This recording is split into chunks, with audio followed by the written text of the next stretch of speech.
கடப்பார டீம்னா இதுதான் என் கடப்பார டீமு இப்படி வந்து சொல்கிற மாதிரி தான் இந்த தடவை மும்பை டீமு படு ஸ்ட்ராங்கான டீமாக வந்திருக்குங்க.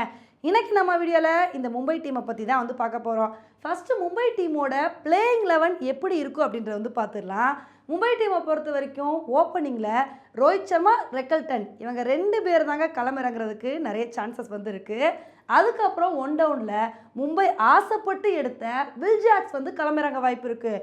அதுக்கப்புறம் இவங்களோட மிடில் ஆர்டரை பார்த்தா தான் அப்படியே கிர்ருன்னு தலை சுற்றுதுங்க. ஏன்னா அந்தளவுக்கு அடுத்து வர பேட்ஸ்மேன்ஸ் எல்லாருமே அதிரடியான பேட்ஸ்மேன்ஸாக வந்திருக்காங்க. ஏன்னா திலக் வர்மா இருக்கார், சூரியகுமார் யாதவ் இருக்கார், அதுக்கப்புறம் ஹர்திக் பாண்டியா வந்து இருக்கார். ஸோ அந்தளவுக்கு வந்து பேட்ஸ்மேன்ஸ் ரொம்ப ஸ்ட்ராங்காக வந்திருக்காங்க. அதுக்கப்புறம் வந்து பார்த்திங்கன்னா நமன்தீர் களமிறங்க வாய்ப்பு இருக்குது. அப்புறம் வந்து Mitchell Santner, Deepak Sagar, Karan Sharma, Ashwini Kumar, Trent Boult இவங்க வந்து களமிறங்க வாய்ப்பு இருக்குங்க. ஸோ இந்த பிளேயிங் 11 ஏதாவது சேஞ்சஸ் பண்ணணும் அப்படின்னா இதில் வந்து கரண் சர்மாவுக்கு பதில் முஸ்தபிசர் ரஹ்மான் களமிறங்க வாய்ப்பு இருக்குது. அதே மாதிரி ஓப்பனிங்கில் ரிக்கல்டனுக்கு பதில் ராபின்ஸ் வந்து களமிறங்க வாய்ப்பு இருக்குங்க. ஸ்டார்டிங்கில் பும்ரா வந்து இல்லாததுனால அவருக்கு பதில் வந்து அஸ்வினி குமார் களமிறங்க வந்து சான்சஸ் இருக்குது. இது தாங்க மும்பை டீமோட ப்ராபபிள் பிளேயிங் 11 வந்திருக்க போது.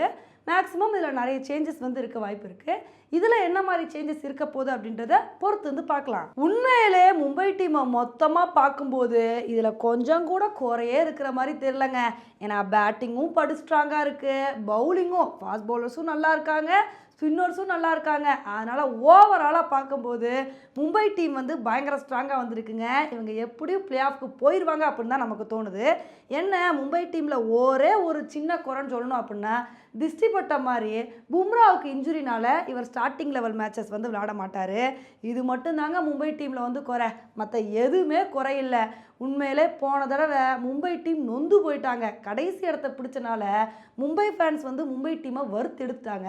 அதனால் இந்த தடவை நாங்கள் பெரிய கம்பேக்கை கொடுப்போம் அப்படின்னு மும்பை டீம் வந்து இப்போ பயங்கர ஸ்ட்ராங்காக வந்து உருவாக்கியிருக்காங்க. இவங்க என்ன மாதிரி பெர்ஃபார்மன்ஸை இந்த தடவை கொடுக்குறாங்க அப்படின்றத வந்து பார்க்கலாம். இது மட்டும் இல்லாமல் இந்த தடவை ஹர்திக் பாண்டியா வேறு என்ன சொல்லிட்டார் அப்படின்னா, எங்களோட டீமில் ஆல்ரெடி 3 கேப்டன்ஸ் வந்து இருக்காங்க, நான் வந்து அவங்கக்கிட்டலாம் எல்லா ஒப்பீனியனையும் கேட்டு தான் எல்லா முடிவையும் எடுப்பேன் அப்படின்னு சொல்லி ஹர்திக் பாண்டியா வேறு சொல்லியிருக்காரு.